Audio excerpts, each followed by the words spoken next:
সচিবালয়ে ঈদুল আজহা উপলক্ষে আইন শৃঙ্খলা নিয়ন্ত্রণ ও কোরবানির পশুর হাটের নিরাপত্তা প্রদান সহ সার্বিক প্রস্তুতি বিষয়ে সভায় ব্রিফিং করছেন স্বরাষ্ট্রমন্ত্রী সালাহউদ্দিন আহমেদ। আমরা সরাসরি চলে যাচ্ছি সেখানে। পানি এবং অন্যান্য গ্যাস সেক্টর তাদেরকে সার্ভিস যাতে স্বাভাবিক রাখে সেই অনুরোধ করা হয়েছে। আর ঈদের জামাতে প্রয়োজনীয় নিরাপত্তা, মোবাইল কোর্ট পরিচালনা এবং অন্যান্য প্রচার করা হবে, যেটা আমরা ইতিপূর্বে মাননীয় প্রধানমন্ত্রীর সভাপতিত্বে একটা মিটিং করেছিলাম, সেটা পত্রপত্রিকায় প্রকাশিত হয়েছে, আপনারা জানেন, আমিও কথা বলেছিলাম। তাতে করে আমরা যেটা ব্যবস্থা গ্রহণ করেছি,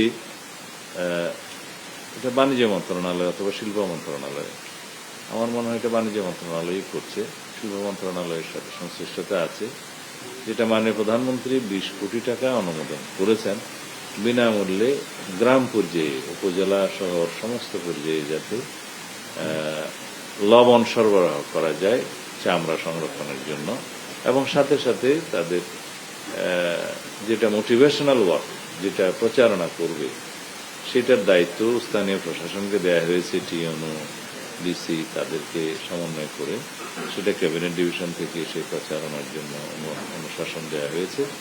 যেমন মাদ্রাসাগুলোতে, তিনখানাগুলোতে যারা চামড়া সংগ্রহ করে প্রায় বেশি 200-র বেশি সার্ভিস ও ফিচারে লেনদেনের সব বিকাশ অ্যাপে সম্ভব, এবং ব্যক্তি পর্যায়েও যাতে প্রচারণাটা দেয়া হয় যে কোরবানির পশুর চামড়া খুলে নেয়ার পরের 2 ঘন্টার মধ্যে যাতে লবণ দিয়ে সংরক্ষণ করে, তাহলে চামড়ার গুণগত মানটা ভালো থাকে। সেইটার জন্য ইমামদের মাধ্যমে সমস্ত মসজিদে সেই প্রচারটা দেওয়ার জন্য এবং মুসল্লি সহ সবাইকে অনুরোধ করার জন্য সেটা ধর্ম মন্ত্রণালয়ের নেতৃত্বে ইতিমধ্যে নির্দেশনা দেওয়া হয়েছে।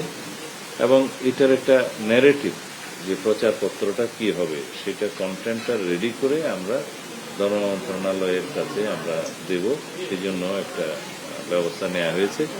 সেই কন্টেন্টটা সামাজিক যোগাযোগ মাধ্যমেও যাবে, এবং এইভাবে প্রচারণার জন্য ইসলামী ফাউন্ডেশন, ধর্ম মন্ত্রণালয়, আরো যারা যারা সংশ্লিষ্ট, তারা জনগণের মধ্যে এটা প্রচার করবে।